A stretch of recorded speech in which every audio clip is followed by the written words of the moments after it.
로마서 9장 1절부터 29절까지의 말씀입니다. 수요 예배를 2주째 해 가는데 그런 생각이 드네요. 갑자기 우리가 함께 중보하고 기도하는 일도 있는데 그래도 대표 기도를 해야 될 것 같아요. 그래서 비장의 칼을 뽑아야 될 것 같습니다. 권사님들을 순서를 짜서 권사님들이 다 나와서 기도를 해야 되겠다. 나는 그런 생각을 합니다. 그래서 목장별로 특송을 매주 한 번씩 나와서 번갈아 가서 하고 대표 기도를 세워야 되겠습니다. 그래서 예배니까 공예배니까 우리 성도들이 그냥 먼 산 바라보듯이 하는 건 아닌 것 같아. 그래서 그런 부분들이 이 강의를 듣고 있는 예배부장님은 속히 다음 주부터 그걸 실수할 수 있도록 빨리 권사회 가동해서 같이 나와서 기도했으면 좋겠습니다. 지금 날씨가 추워서 다들 움츠려 있는데 그래도 함께 나와서 기도했으면 좋겠어요. 금요 예배는 이전과 같이 모여 기도하니까 그런 순서는 필요 없는데요. 수요 예배도 같이 필요할 것 같습니다. 자, 탭으로 넘어갔습니다. 자, 지난주까지 18절까지 했는데요. 자, 이제 19절로 넘어가도록 하겠습니다. 자, 19절에 사도 바울이 마치 자기가 자기에게 물어보듯이 질문하고 대답하죠. 내가 내게 말하기를 그러면 하나님이 어찌하여 허물하시느냐. 자, 누가 그 뜻을 대적하느냐 하리니. 네, 이거는 그 18절을 받는 거죠. 결국 18절 이전까지의 이야기가 결국 뭐죠? 하나님의 주권 가운데 구원받을 자를 또 예정하시고 또 유기할 자, 구원을 이르지 못할 자도 하나님께서 예정하셨다. 그것이 하나님의 주권이다. 자, 그러자 이렇게 반문할 수 있지 않느냐. 하나님이 어찌하여 허물하시느냐. 누가 그 뜻을 대적하느냐. 이렇게 대답을 하는 거죠. 그러니까 하나님이 잘못됐다고 얘기할 수 없지 않느냐. 그걸 누가 하나님의 뜻을 대적할 수 있느냐. 자, 그러면서 20절 하반절부터 그 유명한 토기장이의 비유를 통해서 하나님의 주권을 보다 더 분명하게 이야기하고 있습니다. 20절 보세요. 이 사람아 내가 누구기에 감히 하나님께 반문하느냐. 네가 누구냐라고. 피조물 아니냐. 그래서 그 밑에 뭐라고 얘기하죠? 지음받은 물건이 지은 자에게 어찌 나를 이같이 만들었느냐 말하겠느냐. 여러분, 하나님의 주권에 대한 이 사도 바울의 선언에 대해서 혹시 유감 있으십니까? 유감 있으십니까? 유감. 결국은 신앙의 문제에 있어서 가장 근원적으로 부딪히는 부분이 바로 이것 아닙니까? 여러분, 결국은 자기 자신이 신이죠.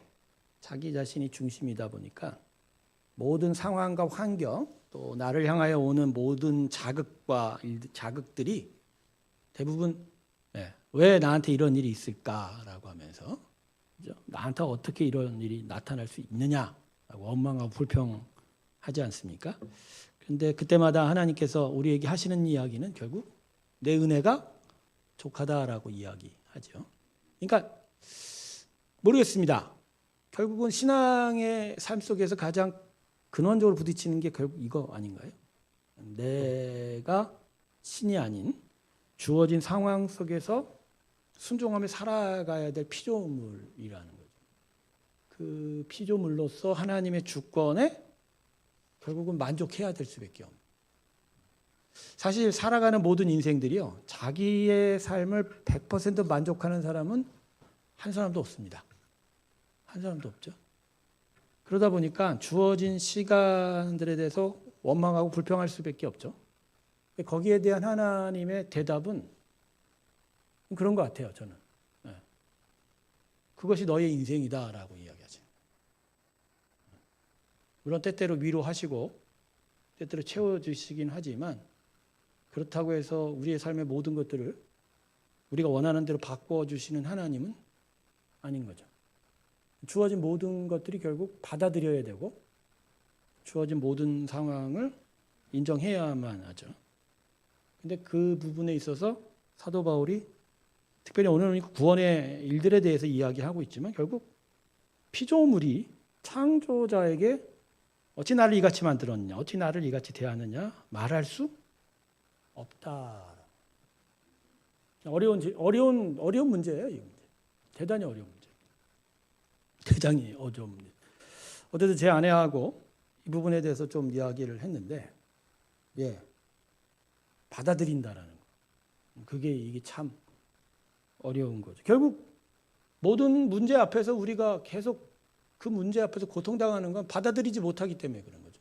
물론 받아들여도 100% 받아들일 수가 없게 돼요. 그러니까 계속 불평하고 원망할 수밖에 없거든요. 더더군다나 자기의 실수로 인해서 드러난 일이라면 그나마 조금 나아요. 내가 잘못했으니까. 내가 죄를 지었으니까. 근데 모든 일들이 다 자기의 잘못으로만 인하지 않거든요. 그죠? 나는 아무런 죄가 없는데, 난 아무 실수도 안 했는데, 그러니까 가령 내가 태어난 조건이 그렇다면, 그죠? 내가 태어난 상황이 그렇다는 거. 작게 근접적으로 봐도 가까이 보면 우리 한국의 현대 사회를 살고 있는 많은 젊은 청년들에게 있어서 금수저, 은수저, 그죠? 똥수저, 흙수저의 이야기들 있지 않습니까? 그죠? 저는 가끔 그렇습니다만 아프리카에서 태어난 사람과 한국에서 태어난 우리들 사이에서의 가장 큰 차이, 이걸 과연 어떻게 설명할 수 있느냐는 거죠. 그죠? 근데 사람은 그래요. 아프리카에 태어난 사람과 자기를 비교하기보다 나보다 더 풍성하고 더 나은 자하고 비교하게 돼요. 여러분은 어떠십니까? 여러분은 하나님의 주권에 대해서 어떻게 받아들이십니까? 하나님의 주권에 대해서 어떻게 받아들이십니까? 그 주권 앞에서 우리는 과연 진짜 그 주권, 하나님의 주권을 인정하면서 살아가고 있는지, 아니면 여전히 마음 한구석에서 하는 마음에 아파하면서 원망하면서 살아가는지. 21절 보세요. 토기장이로 비유되는 창조주 하나님의 권한을 얘기하는데, 진흙 한 덩이로 하나는 귀 있을 그릇을, 하나는 전 있을 그릇을 만들 권한이 없느냐. 여기 뒤에 뭐라고 써있죠? 권한이라고. 내 인생에 대한 권한은 누구한테 있다는 거죠, 여러분? 인정하세요? 근데 그게 신앙이죠. 그게 신앙이죠. 근데 신앙을 있건 없건 간에 결국 인생이라는 게 자기 뜻대로 안 됩니다. 안 돼요. 될 수가 없어요. 그죠? 결국 사람과 사람이 부딪히고, 사람과 집단이 부딪히고, 집단이 부딪히고, 그런 가운데서 수많은 파생적인 여러 결과들이 나오고, 그것들이 우리의 환경과 우리의 상황을 또 조장하고, 또 그 안에서 또 우리는 또 부딪히고, 그러한 일들 속에서 과연 우리 뜻대로 될 일이 뭐 있겠습니까만, 그럼에도 예수 믿는 사람들은 하나님이 그럴 권한을 갖는다라고 하면서 한쪽으로는 소망을 품죠. 왜냐하면 나에게 최종적인 권한을 가진 하나님이 가장 선하시다라는 거죠. 그러니까 나를 내 뜻이 아니라 당신 뜻대로 조정하고 통제하시고 다스리신 하나님의 권한에 대해서는 아파하지만, 그럼에도 불구하고 그 아파하는 가운데서도 믿음으로 하나님을 의지하는 건 그 하나님이 우리를 가장 선하게 통치하시기 때문에, 가장 선하게 인도하시기 때문에, 그거가 우리에게 위로가 되는 거죠. 그래서 그 위로로 인해서 우리는 믿음을 붙들어 끌고 살 수 있게 되는 것이다. 그렇죠? 하지만 진짜 어려운 상황 속에 닥치면 참 힘듭니다. 그렇죠? 근데 모든 상황 속에서 우리는 어떤 생각이죠? 내가 귀 있을 그릇이 아니라 천이 쓸 그릇으로 만들어졌다고 생각을 하게 되고, 그러다 보니까 자꾸만 아파하고 힘들어하게 되는 거죠. 근데 이제 제가 인생 전반에 대해서 지금 이야기를 하고 있지만, 이 부분은 이제 구원에 대한 이야기예요. 결국 이방인과 유대인에 대한 이야기를 하고 있는 가운데, 특별히 22절을 보면 22절까지 22절, 23절, 24절은 유대인이 아니라 이방인에 대한 이야기예요. 이방인에 대한 이야기. 이방인에 대한 이야기가 뭐냐? 결국은 뒤집혔다 이거죠. 처음에 하나님께서 아브라함을 통해서 이스라엘 백성을 선택한 백성으로 택하셨을 땐 이방인들은 잠깐 그 선택을 못 받을 것처럼 여겨졌지만, 그러나 하나님께서는 지금 와서는 도리어 오래 참으심으로 관용하시고 하나님의 영광의 풍성함을 알게 하셨다는. 그것들이 바로 우리 이방인이다. 이렇게 이야기를 하는 거죠. 결국은 이 단락 속에서 이야기할 수 있는 건 유대인들은 결국 이 반대의 경우가 됐다라는 거죠.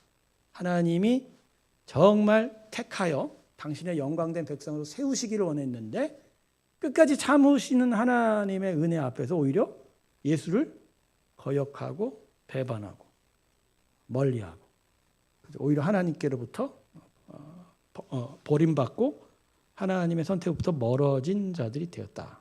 결국은 그러한 유방인과 유대인들 사이의 비교를 통해서 그럼에도 불구하고 이러한 선택, 이러한 하나님의 긍휼, 이러한 하나님의 버리심은 그냥 그분의 권한이다 이렇게 이야기하게 되는 것이죠. 여러분, 구원의 역사에 대해서 지난 시간에 우리 권정만 장로님도 그런 얘기를 했지만 과정 속에서 우리가 판단할 수는 없어요. 판단할 수는 없어요. 그러나 장로교가 성경을 통해서 가르치는 건 분명히 이중 예정이 있다라는 거죠.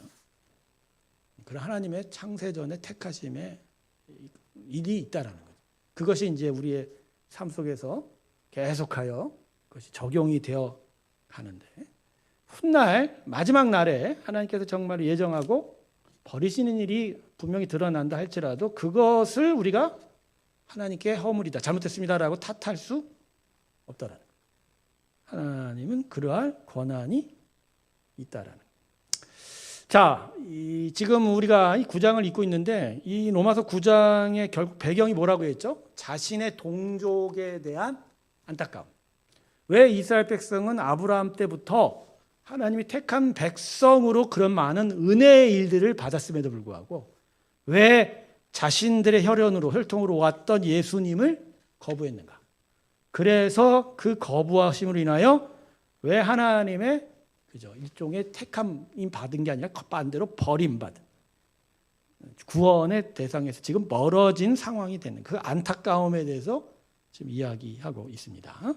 자, 하지만 바울이 완전히 이스라엘이 구원의 선택에서 멀어졌다고 이야기하지는 않습니다. 자, 지금 요 단락에서는 하나님은 그러한 권한이 있다 이렇게 얘기하는 것 같아요. 그래서 분명히 이스라엘은 벌어진 것 같다 이런 뉘앙스는 있지만 그렇지 않습니다. 자, 25절을 넘어가면 다른 뉘앙스로 이야기하고 있습니다. 자, 25절부터 29절까지 한번 다시 한번 같이 한번 읽을까요? 시작. 호세아 그래도 이르기를 아닌 자를 내 백성이라 사랑하지 아니한 자를 사랑한 자라 부르리라. 너희는 내 백성이 아니라 한 그곳에서 그들이 살아계신 하나님의 아들이라 일컬음을 받으리라 함과 같으냐. 또 이사야가 이스라엘에 관하여 외치되 이스라엘 자손들의 수가 비록 바다의 모래 같을지라도 남은 자만 구원을 받으리니 주께서 땅 위에 그 말씀을 이루고 속히 시행하시리라 하셨느니라. 또한 이사야가 미리 말한 바 만일 만군의 주께서 우리에게 씨를 남겨두지 아니하셨다면 우리가 소돔과 같이 되고 고모라와 같았으리로다 함과 같으니라. 아멘. 자, 24절까지는 그거예요. 뭐 하나님의 선택이나 버림받음이나 그거 하나님의 주권이다. 누가 그걸 탓할 자가 있느냐? 자, 그렇게 이야기하는 뉘앙스에는 이스라엘은 완전히 버림받았나? 하지만 그럼에도 불구하고 하나님은 그들을 완전히 버리진 않았다. 그게 구약의 예언서에 계속 이야기하고 있는 이야기다. 이것도 하나님의 주권이다 이렇게 얘기하는 거예요. 자, 25절 보세요. 호세아서에 나온 이야기죠. 호세아에 그래도 이르기를 내가 내 백성 아닌 자를 내 백성이라 사랑하지 아니한 자를 사랑하는 자라 부리라. 호세아서 1장을 보면요. 호세아에게 하나님이 신탁하십니다. 신탁. 하나님의 예언을 주시는데 아주 독특하게 주세요. 호세아 너가 너의 음란한 아내 고멜을 통해서 자녀를 낳았는데 그 자녀의 이름을 아주 기가 상상 초월하는 이름으로 붙입니다. 로암미라는 단어가 호세아가 나오고 로루아마라는 단어가 나오는데 호세아서 1장 1장을 보면 이 말이 뭐냐면요. 로암미 너희는 내 백성이 아니라. 그러니까 애 이름을 붙이는데 자녀 이름을 붙이는데 너는 나의 백성이 아니라라고 이름을 붙인다는. 근데요. 이게 2장을 넘어가면 로암미가 갑자기 뭐로 바뀌어요? 암미로 바뀌어요. 암미로 바뀌어요. 암미로 바뀌어요. 그러니까 북이스라엘 왕국의 폐역과 그들의 우상 숭배에 대해서 하나님이 심판하시는 듯해요. 선지자의 자녀까지도 이렇게 저주받은 이름을 붙일 정도로 하나님이 그 죄에 대해서 경멸하시고 징후하신 듯하나 이내 하나님은 또 그들을 뭐라고 얘기하세요? 내 백성이라 이렇게 얘기합니다. 호세아서에 나오는 가장 인상적인 부분이 뭐죠? 예, 음란한 아내를 호세아가 어떻게 하라고 하십니까? 네? 데리고 오라고. 그러니까 근데 그 음란한 고멜이 한 번 음란한 건 아니에요. 계속하여 몸을 팔고 몸을 파는 그러한 여인이었음에도 불구하고 계속 하나님께서는 호세아에게 뭘 요구하시죠? 가서 데려와라. 또 데리고 와라. 음란한 아내에 대한 남편의 마음은 호세아의 아들, 자녀들의 이름을 로암미라고 붙이는 마음과 똑같을 거예요. 심판하고, 저주하고 싶고, 그죠? 징계하고 싶고, 그죠? 때리고 싶은.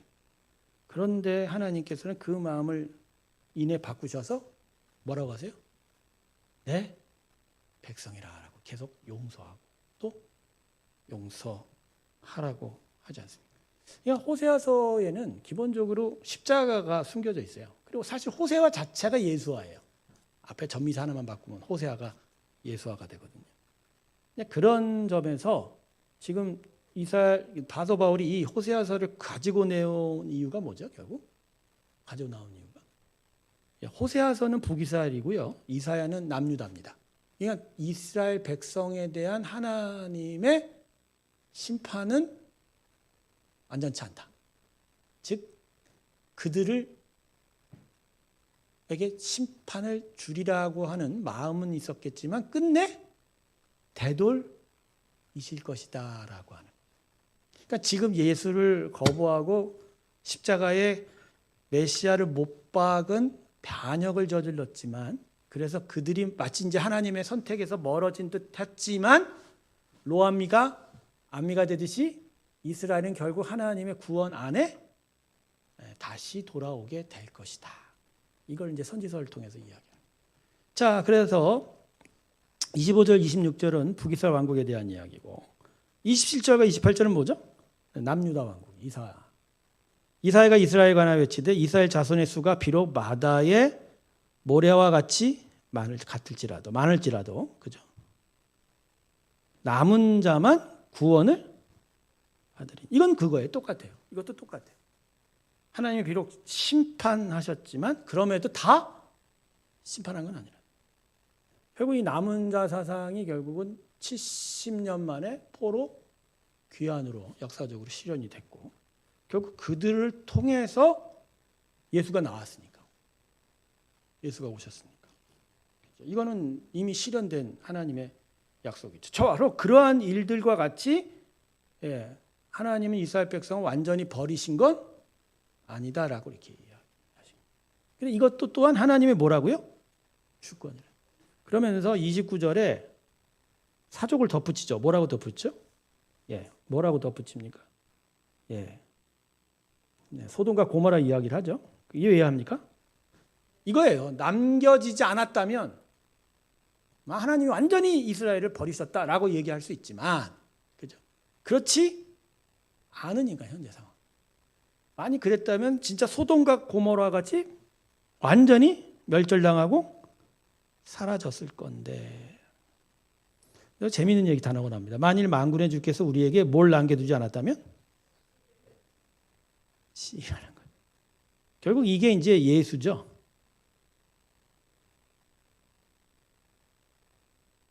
근데 이 씨는 사실 올라가면 누구죠? 아브라함이죠.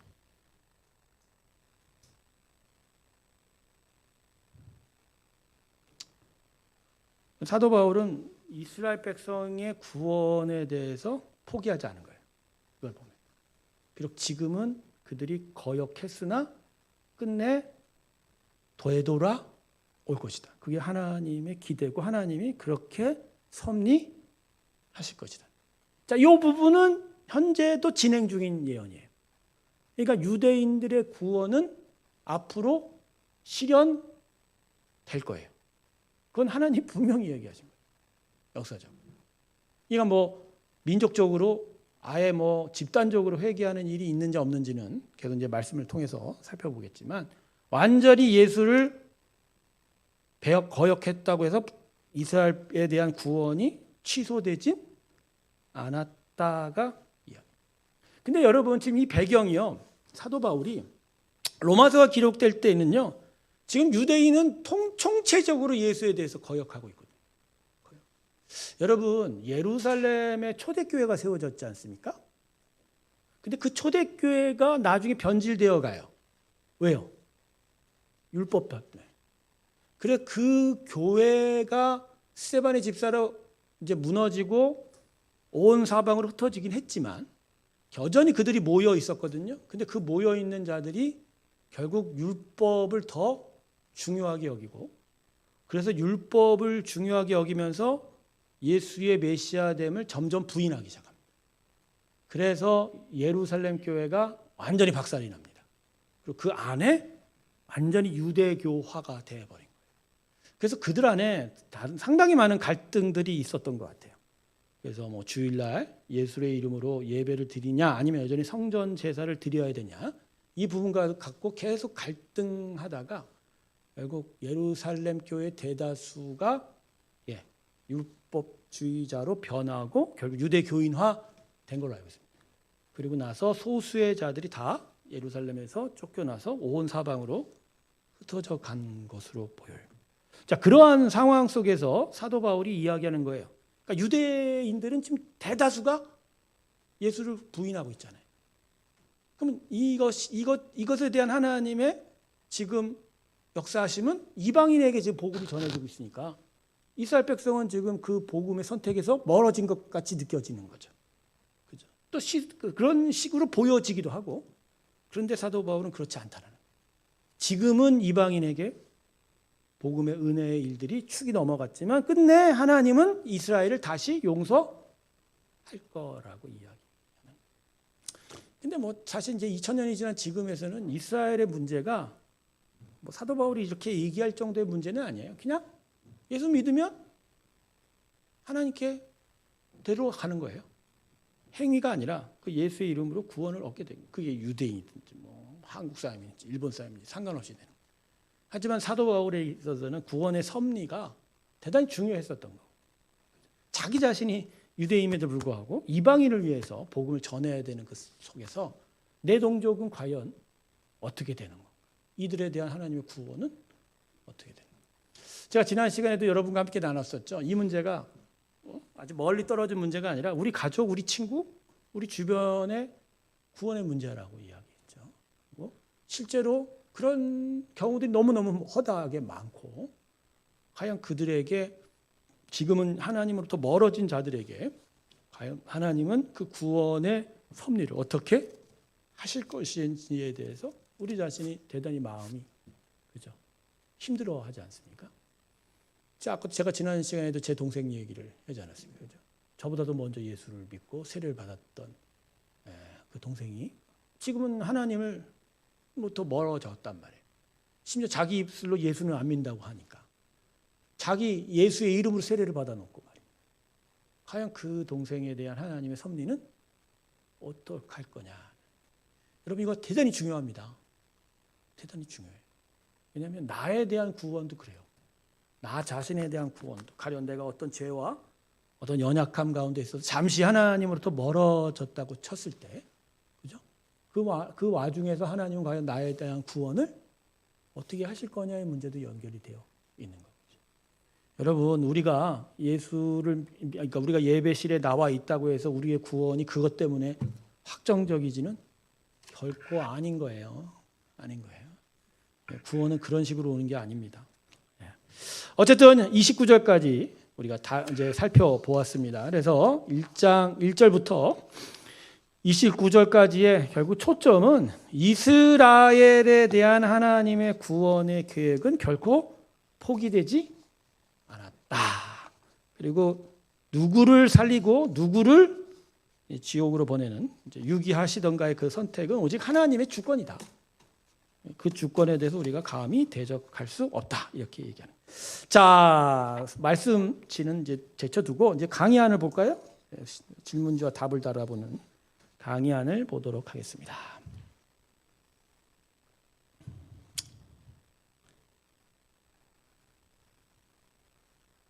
자, 넓은 그림 보기부터 한번 보겠습니다. 예수 그런 건 난 안 믿어. 누구로부터 이런 말을 듣는 것만큼 우리를 슬프게 하는 것은 없을 것이다. 더욱이 그 누군가가 우리의 가족과 친구일 때 우리의 가슴은 찢어지는 것처럼 아플 것이다. 그럴 때 우리는 이렇게 반문한다. 왜 하나님은 우리만 구원하시고 그들은 구원하지 않으시는가? 오늘 본문 말씀이 이러한 아픔을 지닌 자가 말하고 있다. 우리나라의 속담에 피는 물보다 진하다라는 말이 있다. 바울은 이방인들에게 복음을 전해야 하는 특별한 소명이 있던 사람이다. 그러나 그도 사람이었다. 자신의 동족인 이스라엘 백성들의 불신앙을 보면서 큰 피해를 느꼈다. 기다리던 구주가 오셨음에도 왜 이스라엘 사람들은 오히려 예수를 버렸는가? 이방인들에게 복음을 전하는 바울의 가슴 속에는 언제나 동족에 대한 안타까움이 남아 있었다. 자, 질문을 드리죠. 제수 10명이 동일한 죄를 지었습니다. 그런데 재판장이 9명은 무죄를, 1명에겐 유죄를 선언하였다고 합시다. 당신은 그 재판장을 어떻게 여기십니까? 갑자기 생뚱맞은 질문인가요? 정찬 집사님, 그냥 직관적으로 들은 생각이 어떠세요? 에? 똑같은 죄를 저질렀는데 안 보여? 노안이야? 뭐라고? 제수 10명이 동일한 죄를 지었습니다. 그런데 재판장이 9명에게는 무죄를, 1명에게는 유죄를 선언하였습니다. 당신은 그 재판장을 어떻게 보십니까? 그 재판장 어떻게 보십니까? 불공평하게 보십니까? 왜? 그러니까 그럴 수 있겠죠. 뭐라고 했어요 마지막에? 영적으로 봤을 때 뭔데? 그냥 불공평해 보인다는 거죠. 불공평해 보인다는 거죠. 제가 지금 여기 질문이 원하는 답은 그거예요. 불공평한 게 당연한 거죠. 자, 질문 2. 바울은 동족에 대한 안타까움을 로마서 9장 1절에서 뭐라고 고백하고 있습니까? 당신은 그러한 안타까움과 고백이 가슴 속에 있습니까? 로마서 9장 1절에 뭐라고 했습니까? 내가 그리스도 안에서 참말을 하고 거짓말을 아니하노라. 나에게 큰 근심이 있는 것과 마음에 그치지 않는 고통이 있는 것을 내 양심이 성령 안에서 나와 더불어 증언하는. 그러니까 큰 근심이 있고 마음에 그치지 않는 고통이라는 거죠. 여러분은 여러분의 가족과 친구에 대한 그 사도 바울과 같은 그치지 않는 고통이 있으십니까? 맞습니다. 이 그치지 않는 고통이 있어야만 합니다. 그리고 이 그 고통의 중심에는 질문 1과 같은 그죠? 마음도 담겨져 있는 거예요. 그리고 담겨져. 다음 페이지 넘어갈까요? 자, 봅시다. 자, 본문 관찰하면서 이제 하겠습니다.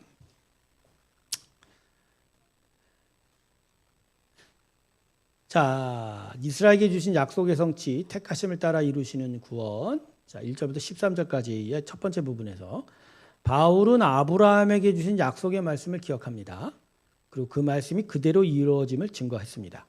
13절에서 바울은 야곱과 에서를 비교하는데 그 이유를 12절에 참고해서 빈칸을 채워 주십시오. 12자에게 뭐라고 얘기합니까? 12절. 13절에서 보면 기록된 바 내가 야곱은 사랑하고 에서는 미워하였다라고 했는데 그 이유를 뭐라고 하죠? 리브가 이르시되 큰 자가 어린 자를 섬기리라. 그 11절 하반절에 있어요. 하나님의 택하심은 뭐로 말미암지 않고 오직 뭐에게로 말미암다. 뭐 행위로 말미암지 않고 오직 뭐라고요? 부르시는 이로 말미암아 서게 하려 하십니다. 부르시는. 결국은 행위가 아니라 누구 뜻이요? 하나님의 뜻이.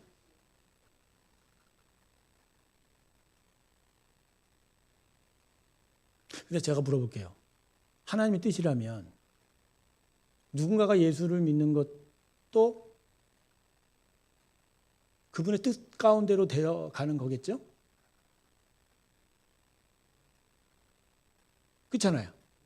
그러니까 내가 예수를 구세주로 고백하는 것도 나의 의지나 나의 선택이 아니죠. 장로교하고 감리교하고 다른 부분이 이 부분이에요. 그러니까 절대 주권 은혜에 대한 교리가 장로교가 더 강해서 내가 예수를 믿는 건 내 행위로 되었다라고 인정하지 않아요. 그것조차 누구의 은혜로? 하나님의 은혜로. 하나님의 은혜가 아니고선 예수를 주로 고백할 수 없다고 그래요. 그러나 감리교는 뭐라고 그래요? 은혜가 절대적으로 필요하긴 한데 그 은혜 앞에 우리의 뭐도 필요하다? 의지도 필요하다라고 얘기해요. 근데 요게 절대 예수 그리스도의 오직 은혜를 방해하는 건 아니에요. 중요한 건 감리교가 얘기하고 싶은 것은 성화에 대한 강조예요. 장로교는 성화에 대한 강조가 약간 덜해요. 왜냐하면 하나님의 주권, 하나님의 은혜가 워낙 강하다 보니까 거룩해져 가는 것도 은혜의 빛 가운데, 은혜의 공로가 더 크다라고. 그러나 감리교는 다르죠. 요한 웨슬리가 성령 클럽을 만들어서 스스로가 아침부터 큐티하고 기도하고 성령 중생 체험을 강조하다 보니까 인간의 노력, 의지에 대한 강조가 장로교보다는 되게 강합니다. 이런 부분들이 구원, 설교함에 있어서 또 구원의 역사를 드러냄에 있어서 약간 차이가 나게 설명을 하게 되는 거죠. 하지만 개신교 자체가 행위가 아니라 부르신 자의 뜻 가운데로 살면한다. 이 부분이 사실은 약간 애매한 부분이에요. 우리의 구원은 우리가 이제까지 배웠던 대로의 포뮬러로 보면 행위가 아니라 예수의 은혜로 말미암아. 근데 여기서는 뭐라고 얘기하죠? 오직 부르시는 이로 말미암아 서게 하려 하신다. 그러니까 주님의 부르심. 자, 여러분 근데 부르심만 강조하면요. 부르심만 강조하면 한번 부르면 취소가 안 돼요? 장로님 한번 부르면 취소가 돼요, 안 돼요?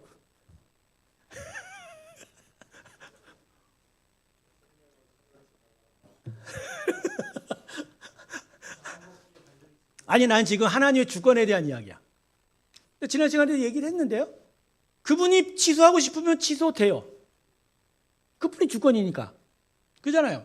아니, 피조물에 대한 이랬다 저랬다 할 권한이 하나님께 있잖아요. 다만 우리가 믿는 건 뭐죠? 그분은 신실하시다. 그분의 성품에 대한 이야기죠. 어쨌든 그렇습니다.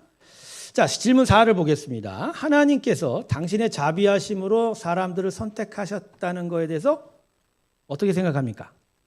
그리고 당신은 하나님의 선택을 받았다고 확신합니까? 그러면 그 근거는 무엇입니까?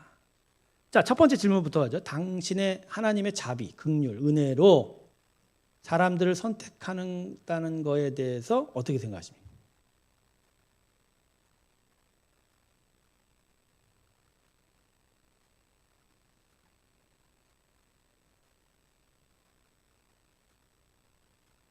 대답을 하세요. 질문이 너무 애매한가요? 박원선 전사님, 질문이 애매한가요? 이게 맞아요?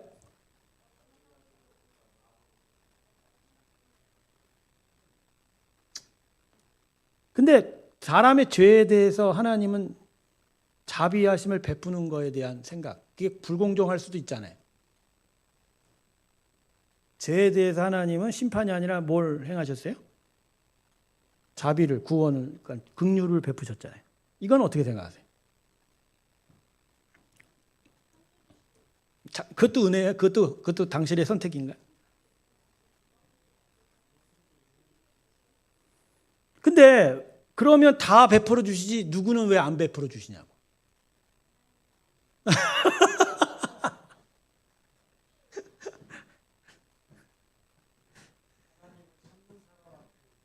아니 그것도 공로예요. 그것도 공로예요. 내가 하나님을 찾았다고 은혜가 베풀어지면 그것도 나의 행위예요. 내가 찾았다고 주는 게 아니고 그냥 그분이 주시는 거예요. 근데 그분의 주심이 모든 자에게 주신 건 아니고 어떤 자에겐 주었는데 어떤 자에겐 주지 않았냐는 거죠. 그 얘기를 하고 싶은 거예요. 그 얘기. 그 얘기를 하고 싶어요.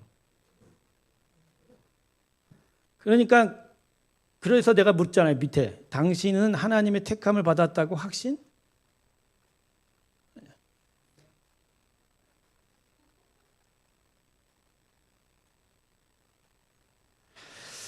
질문 5번 갈게요. 자, 질문 5번은 다음 단계에 대한 이야기입니다. 자, 많은 사람들이 누구는 택하며 누구는 택하지 않는 것은 불공평하다고 반문하고 있습니다. 바울은 이러한 회의적인 질문에 대해서 14절과 18절 사이에서 하나님의 긍휼하심으로 답하고 있습니다. 바울은 왜 하나님의 공의의 법이 아닌 긍휼하심을 이유로 달고 있습니까?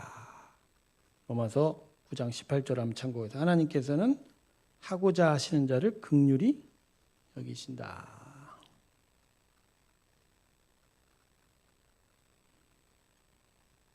이게 어려운 질문입니다. 바울은 왜 하나님의 공의의 법이 아닌 긍휼하심을 이유로 답하고 있습니까?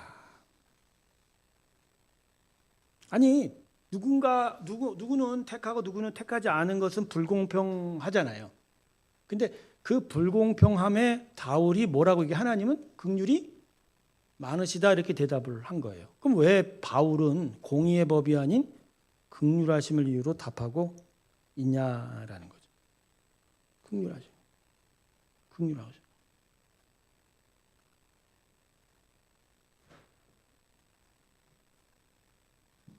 여기에 답을 하실 수 있는 분. 너무 어려운가요?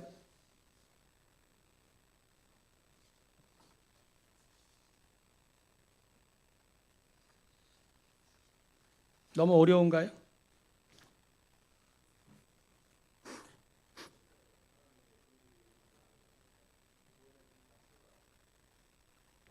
수 없다. 그러니까 이 구원의 역사를 일으킨 건 공의가 아니라 은혜다. 그 은혜로만이 이것이 가능하다. 권장로님의 말이 답은 될 것 같습니다. 여러분, 결국 죄에 대한 하나님의 공의의 법을 하나님이 사실은 무너뜨린 거예요. 물론 이제 그 대가로 자기 아들을 받으시기는 했지만 처음부터 나는 공의의 법 말고는 더 이상 이 너희의 죄에 대해서 다른 방법을 난 생각하지 않겠다라고 결정하시면 그냥 그걸로 끝나는 거예요. 그런데도 불구하고 하나님께서는 공의의 법이 아니라 사랑의 법, 은혜를 들고서 자기가 죽어서까지 그 구원의 은혜를 이루시고자 했던 거예요. 그러니까 여러분, 하나님의 긍휼하심이요, 이게 원래부터 예정되어 있는 게 아니에요. 그건 하나님의, 제가 볼 때는 의지입니다. 하나님의 선택인 거예요. 저는 그렇게 생각합니다. 그러니까 우리를 사랑하기로 하나님이 선택하셨던 거, 이거 진짜 놀라운 하나님의 선택인 겁니다. 그분이 만약 그 긍휼을 이루시지 않겠다고 했다면 우리는 존재할 수도 없고 아마 이 세상 자체가 다시 만들어지지 않았을까, 그런 생각까지 해봅니다. 자, 그 다음 질문 6번째. 바울은 하나님의 선택을 21절과 23절 사이에서 진흙과 토기장의 비유로 설명하고 있습니다. 이 비유를 통해서 19절에서 하나님을 비난하는 자들에게 놀라운 은혜를 전해주고 있습니다. 다음의 글을 잘 읽어보십시다. 이 사람들아, 도대체 너희들이 누구이길래 하나님을 비난하느냐? 하나님이 자기가 만드신 피조물들을 그분의 원하시는 대로 처분하실 수 없단 말인가? 모든 사람이 다 죄로 인하여 불같은 진노를 받아야 함에도 불구하고 오히려 하나님의 선한 뜻으로 행위나 형편에 상관없이 사람을 구원하신 것이 놀라울 뿐인 것이다.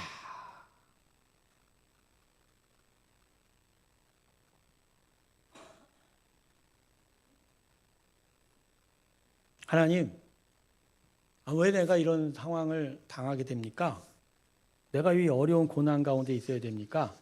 비록 내가 죄를 지었어도 너무 하신 거 아닙니까? 라고 하나님 앞에 우리의 뭔가 마음의 불편함을 아뢰일 때 우리 마음 안에 먼저 있어야 될 생각은 전 이거라고 생각해요. 우리를 심판하여 이미 죽이실 수도 있었는데 살려 놓으시는 애가 얼마나 큰가라고 하는 거예요. 여러분, 아담의 죄악 이후로 하나님이 이 땅과 사람에 대한 구원을 아예 포기하셨다면 이 땅은 지금 어떻게 되어 있을까요? 여러분, 하나님이 지금 선하게 통치 안 하시는 게 아닙니다. 하나님 지금도 다스리고 계세요. 선하게 다스리고 계세요.